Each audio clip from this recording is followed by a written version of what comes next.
Welcome to footballgameplan.com, where football makes sense. I'm Emery Hunt, the czar of the playbook, bringing you a 2012 team preview for the Indianapolis Colts. We're going to start with their offense to see what we can expect from Indianapolis this season.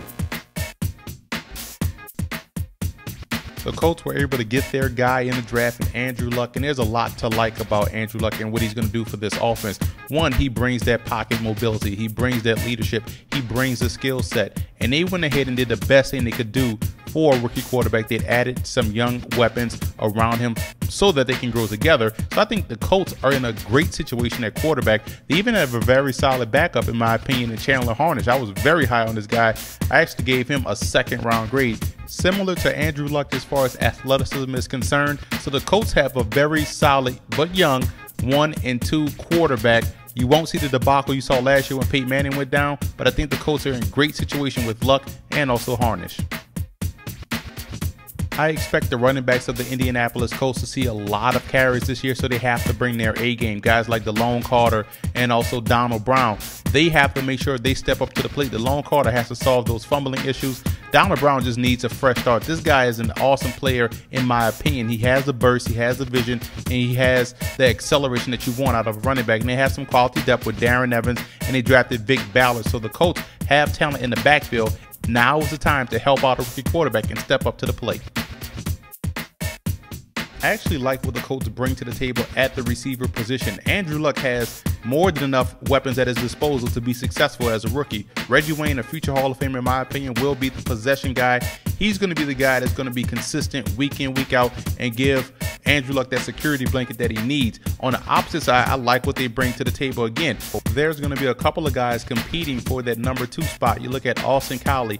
If he is fully recovered from his concussion issues, he should be able to win that job. And they also bring over Donnie Avery from the from the Titans, and also from the St. Louis Rams. So he can have some success if he recovers from his injury issues. But they went in the draft and drafted a couple of guys that I really like. T.Y. Hilton out of Florida International. I think this guy's going to be a stud at the next level. Slot receiver, third guy type of receiver, can also help out in the return game. Levon Brazil, they drafted out of Ohio. Solid pass catcher, great size at 5'11", 190. But the tight ends for the Colts, I think, will have sensational rookie seasons. They bring over Coby Fleener from Stanford, Andrew Luck's best friend, his security blanket in college, and he should have a lot of success with that natural chemistry he already has with Andrew Luck. And he also provides instant mismatch problems for opposing defenses. Dwayne Allen, a guy compared to Keith Jackson that used to play for the Packers and Eagles back in the day, he never drops a pass. He also provides instant matchup problems because he is a guy that's a swing tight end. He has great route running skills and has way more athleticism than Coby Fleener. So I think the Colts will be fine at the receiver position. There's a lot of growth and a lot of talent here. Andrew Luck has a nice stable of receivers to grow with and progress. The offensive line can be a slight question mark for the Colts as they're replacing a lot of longtime starters like Jeff Saturday, Ryan Diem, Mike Pollock. Those guys are now gone. So they're going to count on guys like Anthony Costanzo. They drafted him 2 years ago out of Boston College. He's going to have to step up and be that premier left tackle. I also look at the fact that they bring over Winston Justice from the Philadelphia Eagles. He should help out on the right side. Big mammoth tackle that can also move, has some agility. 12-year vet Samson Sattelli comes over from the Oakland Raiders, and he's going to have to hold down the center spot that was vacated by Jeff Saturday. So you see what they're going to do. All guys excel in run blocking. Mike McGlynn comes over from the Cincinnati Bengals. They're going to be a run-based heavy football club. In my opinion, the battle is at right guard. I look at Ben Angelino, a second-year guy out of Villanova. Can he stay healthy? If so, he has the size and the talent to take that position. But it looks like Seth Olsen should be the guy to start the season. But keep an eye on that battle right there. That's going to be a battle that can go well into the preseason and even into week 1. The Colts are moving to a 3-4 defense, and that requires you to have different personnel up front. So that's why Chuck Pagano brings over 2 guys that he knows very well. Corey Redding and also Brandon McKinney come over from the Baltimore Ravens. Both guys can handle the 5 technique, as in Redding. And you look at McKinney, he's going to play the nose tackle position. And you have a couple of holdovers that you have already on the roster that can help you out at the other 5 technique position. Philly Muwala does a great job of holding his own at the point of attack, can also get pushed. And I also look at Drake Nevis, a depth guy can also play the fire technique. But rookie Josh Chapman out of Alabama may end up being a stud at the nose guard position. He just has to recover from that ACL injury he had in January. As with any 3-4 defense, the success and failure relies on the outside linebackers being able to get to the quarterback. The good thing about the Colts situation, they have two defensive ends that can really stand up and play those outside rushers. Robert Mathis is a guy that provides a lot of pass rush, a lot of power and burst off the line of scrimmage.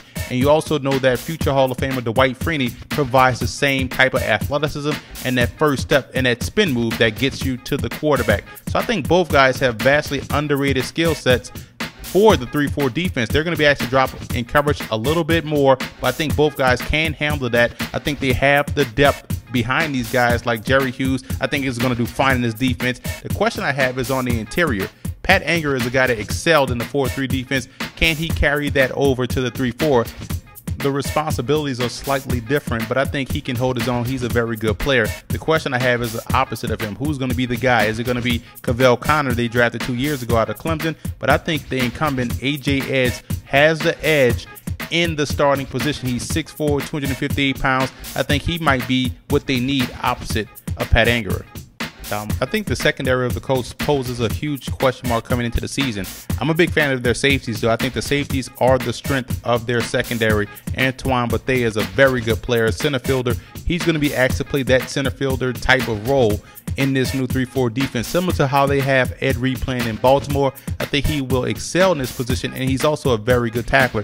Then they bring over another Ravens player. Chuck Pagano brings over his Ravens guys. Tom Zbikowski, a thumper as a safety, also has ball skills. It can pick off passes, can also help out in the pinch in the return game. The question I have is at the cornerback position. You have Gerard Powers playing corner. Can he stay healthy? He's a solid corner, but has those injury concerns. And also Chris Rucker was a rookie last year, started slow, played well as of late. How well can he do in this defense? I'm still holding out hope, though, for Kevin Thomas. They drafted him 3 years ago out of USC. He hadn't gotten injured in his rookie season. We would be talking about him as one of the better corners in his division. But behind these guys, there's nothing to speak of for the Colts. They have a lot of questions they have to answer. Depth issues are the main concern about the secondary. Getting a new quarterback always brings new optimism for a football team, but when you get a guy of the caliber of Andrew Luck, you have a lot of optimism, especially when your offense is tailor-made for his skill set. So I think the Colts will be better offensively than people expect. That's why I think the Colts fans have a lot of optimism going into 2012. The cause for concern for me has to be the offensive line. They have some questions. They have some leadership and some talent they have to replace there. And the secondary, the lack of depth there may prove to be a detriment to team success. So the O-line and secondary are the biggest questions I have going into 2012 for the Colts.